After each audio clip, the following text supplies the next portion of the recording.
अस्सलाम वालेकुम ख़वातीन और हज़रात, मैं हूँ ग़ज़ाल, मेरे साथ हैं अब्दुल सत्तार ख़ान और आप देख रहे हैं समा पॉडकास्ट। कल हमने ज़िक्र किया था कोलकाता में होने वाले प्रोटेस्ट्स का।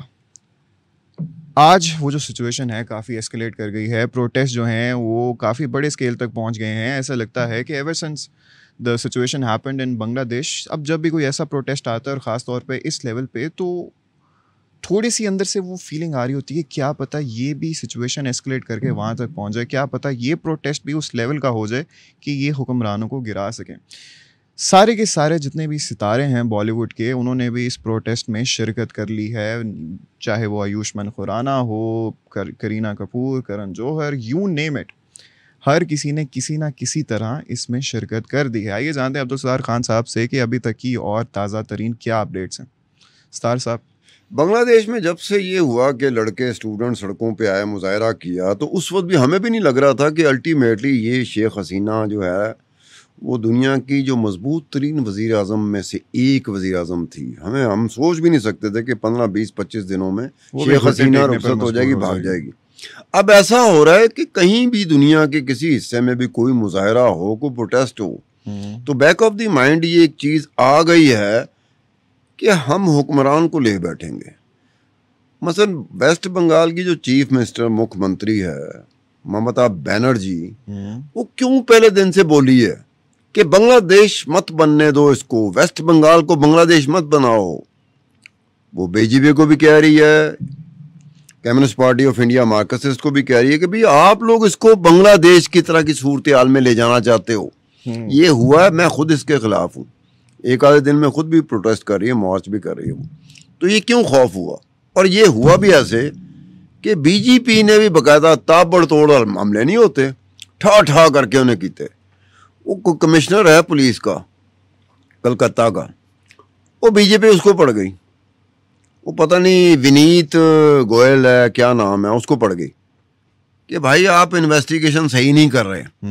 वो आगे जवाबन पड़ गया, उन्होंने कहा मैनू करन दो, मैंने कीता ही कुछ नहीं, तुसी पहले शुरू हो गए हो। उन्होंने कहा 2013 में एक केस इस तरह का हुआ था, 2013 में। उन्होंने कहा जी आपकी गफलत थी, आपने इन्वेस्टिगेशन की थी, आपने वही काम किया जो इस इन्वेस्टिगेशन में हो रहा। ठीक है, उसमें भी यही हुआ था कि उस लड़की के साथ, जो 20 साल लड़की थी, उसके साथ भी यही कुछ हुआ था जो 31 साल डॉक्टर का हुआ है। डॉक्टर का नाम अभी तक नहीं है। एक बात बता दूं, ये उन्होंने आज तक, क्या मुझे बता सकते हैं वो डॉक्टर लड़की का नाम क्या? अच्छा, अभी तक डिस्क्लोज नहीं किया। मेरी नज़र में नहीं गुजरा। मैंने जितनी भी रिपोर्ट्स पढ़ी हैं, डॉक्टर का नाम कहीं भी नहीं है। ये एक नई चीज़ सामने आ रही है कि शायद तय हुआ हो। बहरहाल उसको हम देखते रहेंगे। अब ये जो ताबड़तोड़ हमले हुए पुलिस के ऊपर, और पुलिस ने जवाबी कार्रवाई में, कमिश्नर ने कहा, उसने कहा कि जनाब साइंटिफिक एविडेंस होगी तो मैं पेशरफ्त करूँगा।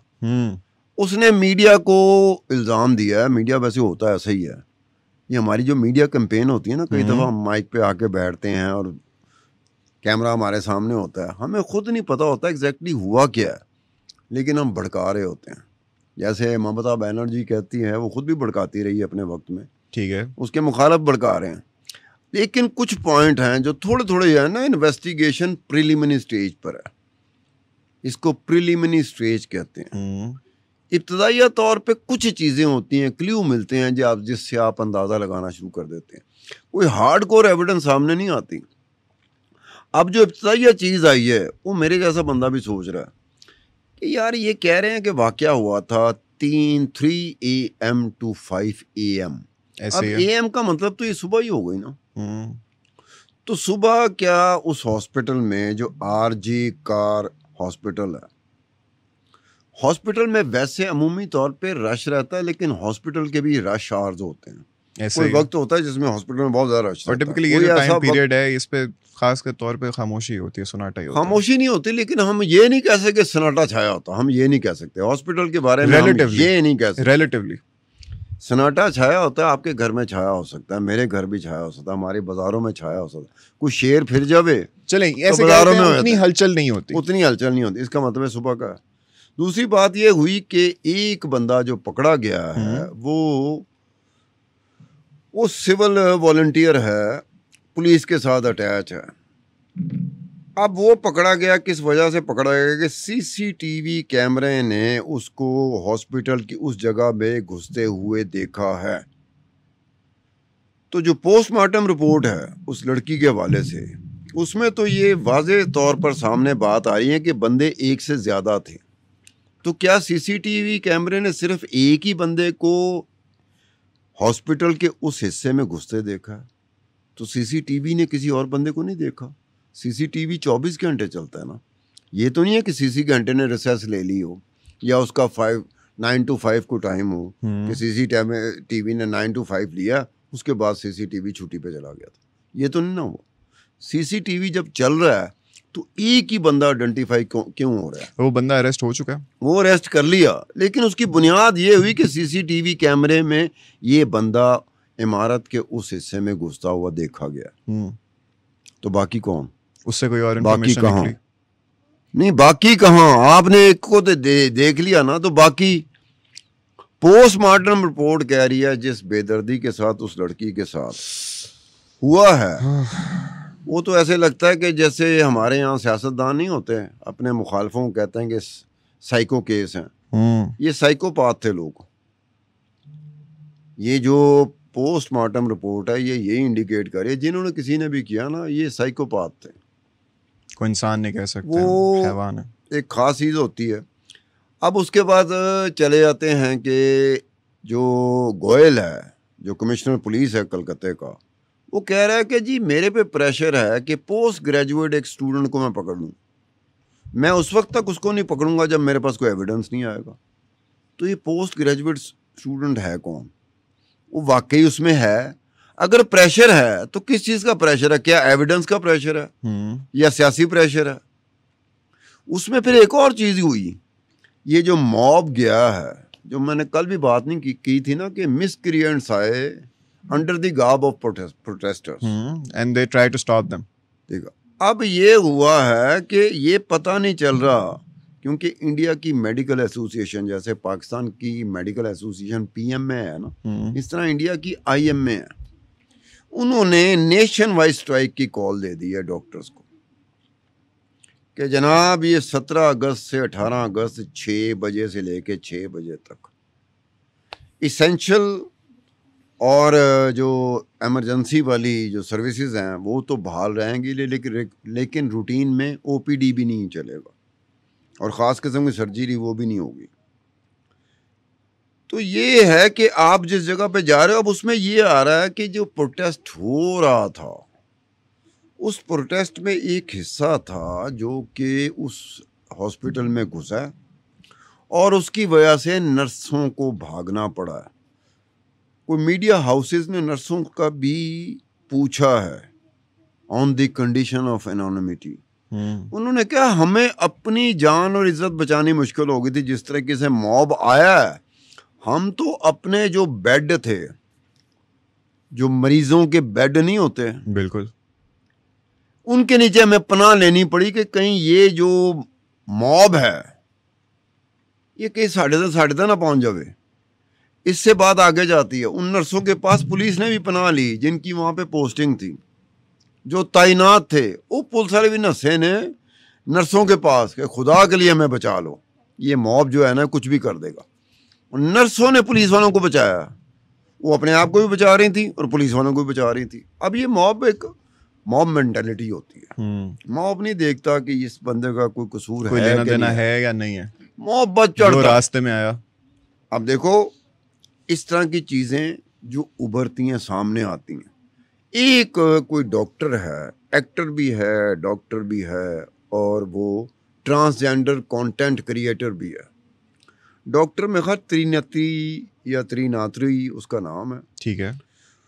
उसका एक how to protect from sexual harassment वो उसने किया है, वो वायरल हो गया। वहाँ पे इंस्टाग्राम पे उसने पोस्ट की है, वो वायरल हो गई। उसने क्या कहा है, मर्दों की आंखों पे ना मास्क नहीं होता, वो चढ़ा दिया जाए ताकि इनको लड़कियां औरतें नज़र ना आए और इनको वो अट्रैक्ट ना कर सकें। और वैसे इनका 6 बजे के बाद निकलने पे पाबंदी लगा दी जाए, और अगर बहुत ही ज़रूरी हो तो 2 से ज़्यादा मर्द इकट्ठे ना घूमते पाए जाएं। उसके बाद आगे जाके उन्होंने ये भी कहा है कि 10 मीटर का डिस्टेंस इन पे लाजम कर दो, कि औरत से लड़की से 10 मीटर के डिस्टेंस पे माँ सिवाय वो जिनकी आपस में रिश्तेदारी है या आपस में अंडरस्टैंडिंग है उनको निकाल के बाकी को ये कर दिया जाए। अब इस तरह की जो एक पोस्ट है इंस्टाग्राम पे, वो कलकत्ता में वायरल हुई है। वो कहते हैं ठीक कह रहा है, ठीक कह रही है, ये ठीक कह रही है। ये मर्दों की आंखों में क्या मैंने कहा है, मास्क, जैसे कोरोना के दौर में मास्क नहीं पहनते, ब्लाइंड फोल्ड पहना दिया था। उन्होंने क्या इसको कर दिया 6 बजे का टाइम, शाम के 6 बजे के बाद इनका बाहर सड़कों पे निकलना अगर ज़रूरी है तो 2 मर्दों से ज़्यादा इकट्ठे ये मर्द ना देखे जाए। अब इस तरह की सिचुएशन जब बनती है, ममता बनर्जी बिल्कुल तैयार खड़ी हुई है कि इन्होंने अल्टीमेटली मेरे पे ही आना है। इन्होंने मुझे ही शेख हसीना समझ लिया हिंदुस्तान का। वो बांग्लादेश की शेख हसीना थी, इन्होंने मुझे वेस्ट बंगाल इंडिया का, इन्होंने मुझे शेख हसीना समझ लिया। लेकिन सितार साहब, मेरा इसमें एक सवाल उठता है कि अब ये जितने भी लोग प्रोटेस्ट कर रहे हैं, आवाज़ उठा रहे हैं, ये ममता बनर्जी के खिलाफ तो नहीं ना, ये उस ट्रेजेडी के खिलाफ है जो कि इंडिया में जैसी काउंटलेस एग्जांपल्स देखी जाती हैं। आप पूरा का पूरा इंडिया उठा के देख लें, मल्टीपल स्टेट्स में से ऐसे आए दिन कोई ना कोई एक नया सानेहा निकलता रहता है। तो ये तो उसके खिलाफ आवाज़ है ना, ममता बनर्जी के खिलाफ तो अगर बात ये है तो फिर बीजेपी ने कमिश्नर कलकत्ता को निशाना क्यों बनाया कि आपका ट्रैक रिकॉर्ड है कि 2013 में भी एक लड़की का बलात्कार हुआ था, वो इन्वेस्टिगेशन भी आपकी थी, आपने उसमें भी लोच तला था, अब फिर आप लोच तल रहे हो। घंटे कितने हुए, कब का ये वाकया देखना चाहिए ना। सियासी लोग होते हैं अपनी पॉइंट स्कोरिंग कर रहे होते हैं, जो फॉलोअर होता है उसे देखना चाहिए कि टाइम कितना हुआ। ये कोई ऐसी चीज़ तो नहीं होती। इन्वेस्टिगेशन हमेशा टाइम कंज्यूमिंग का नाम ही इन्वेस्टिगेशन है। हमारे तो ये होता है कि चाय का कप ख़त्म होने से पहले हमारी इन्वेस्टिगेशन मुकम्मल हो गई। ये अजीब सी इन्वेस्टिगेशन ऐसे ही है। अब उनको देखना चाहिए जो ये कर रहे होते हैं, वो ऐसे नहीं होता।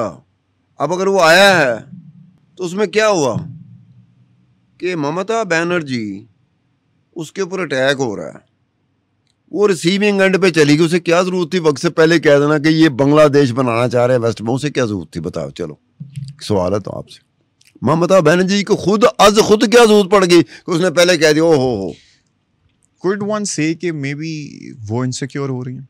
कौन? ममता बनर्जी। क्यों इनसिक्योर हो रही है? शेख हसीना ने जो काम किया था, शेख हसीना के सामने स्टूडेंट आ रहे थे, लड़के आ रहे थे, मेरिट पे उन्होंने एडमिशन का शोर मचाया हुआ था। उनसे बात करने के बजाय हसीना शेख ने कहा कि इन्होंने मारी जाओ। 550 बंदा मारदा, 550 लड़का मार दिया था शेख हसीना के दौर में, उसकी एडमिनिस्ट्रेशन, उसकी हुकूमत ने, उसकी पुलिस ने। ऐसे ही है। तो उसमें और ममता बनर्जी में फर्क है, इसको रखना चाहिए। ये नहीं कि पॉइंट स्कोरिंग के लिए हम कहेंगे इसको भी हसीना शेख बना दिया जाए।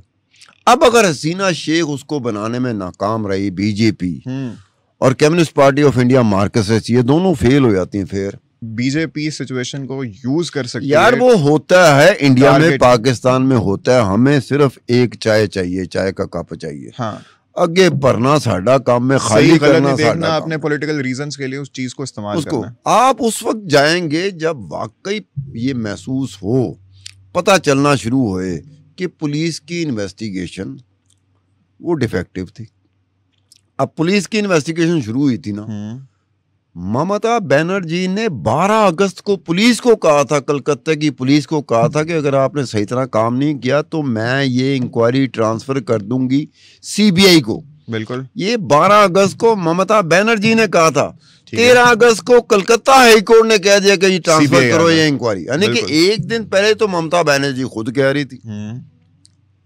अब ये देखें ना, अगर ये बैकफायर कर जाती है, ये चीज सियासी तौर पर बैकफायर कर जाती है कि बीजेपी को वो नतायज नहीं मिलते जिसकी वो ख्वाहिश रखती है, या communist party of India Marxist, उनको वो नतायज नहीं मिलते, फिर जो लोग जिम्मेदार हैं उनको जल्द से जल्द पकड़ा जाए। They must be held accountable, और ऐसा उनके साथ उनको पनिशमेंट ऐसी दी जाए ताकि बाद में कोई भी ऐसा कोई स्टेप उठाने का सोच भी ना सके। और बाकी बात रही प्रोटेस्ट की और ममता बनर्जी की, तो ये तो वक्त ही बताएगा कि जो अपोजिशन है what do they actually plan on doing.